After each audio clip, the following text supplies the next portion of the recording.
Hi, എല്ലാവരും സുഖമായിരിക്കുന്നെന്ന് ഞാൻ വിശ്വസിക്കുന്നു. കവിതകൾ നമ്മുടെ ഉള്ളിൽ പൊള്ളലുണ്ടാക്കാറുണ്ടോ? ബിനോയ് പുലാക്കോടിൻ്റെ ഈ പുസ്തകം വായിച്ചപ്പോൾ എനിക്ക് തോന്നിയ ചോദ്യം അതാണ്. 2 കവിതാ സമാഹാരങ്ങളെക്കുറിച്ചാണ് ഞാൻ പറയാൻ പോകുന്നത്.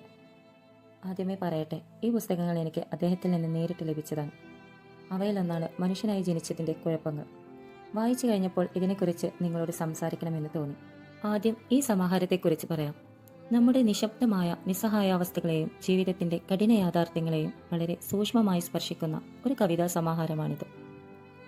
വളരെ ലളിതമായ ഭാഷയിൽ സാധാരണക്കാർക്കും എളുപ്പത്തിൽ മനസ്സിലാകുന്ന രീതിയിൽ എഴുതപ്പെട്ട കവിതകളാണിവ. ഇതിൽ അടുക്കള സമരം എന്നൊരു കവിതയുണ്ട്. മധ്യവർഗ ജീവിതത്തിലെ പൊരുത്തക്കേടുകളെ വളരെ രസകരമായി പരിഹസിക്കുന്ന കവിത. ഹോർലിക്സ് കുപ്പിയിൽ മുളകുപൊടിയും മദ്യക്കുപ്പിയിൽ മണ്ണെണ്ണയും നിറയുന്ന ആ ദൃശ്യങ്ങളുടെ ഒടുവിൽ അമ്മയും ആ സമരത്തിൽ ചേരുമ്പോൾ അടുക്കള ഒരു തടവറയാണെന്ന സത്യം വായനക്കാരനെ പൊള്ളിക്കും. പക്ഷേ എൻ്റെ മനസ്സിൽ ഏറ്റവും കൂടുതൽ തങ്ങി നിന്നത് പണയം എന്ന കവിതയാണ്.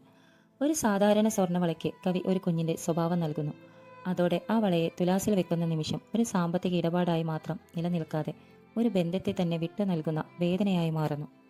അമ്മയുടെ തോളിൽ നിന്നിറങ്ങുന്ന കുഞ്ഞിനെ ബെഡിലേക്ക് കിടത്തുന്ന സൂക്ഷ്മതയോടെ എന്ന ആവരി വായനക്കാരനെ അടക്കി പിടിക്കും. ഈ കവിത വായിച്ചു കഴിഞ്ഞപ്പോൾ എനിക്ക് മനസ്സിലായത് ഒന്നു മാത്രം. പലപ്പോഴും നമ്മൾ പണയം വെക്കുന്നത് സ്വർണമല്ല, നമ്മുടെ ഓർമ്മകളാണ്. മനുഷ്യനായി ജനിച്ചതിൻ്റെ കുഴപ്പങ്ങൾ ഇവിടെയാണ് തുടങ്ങുന്നത്.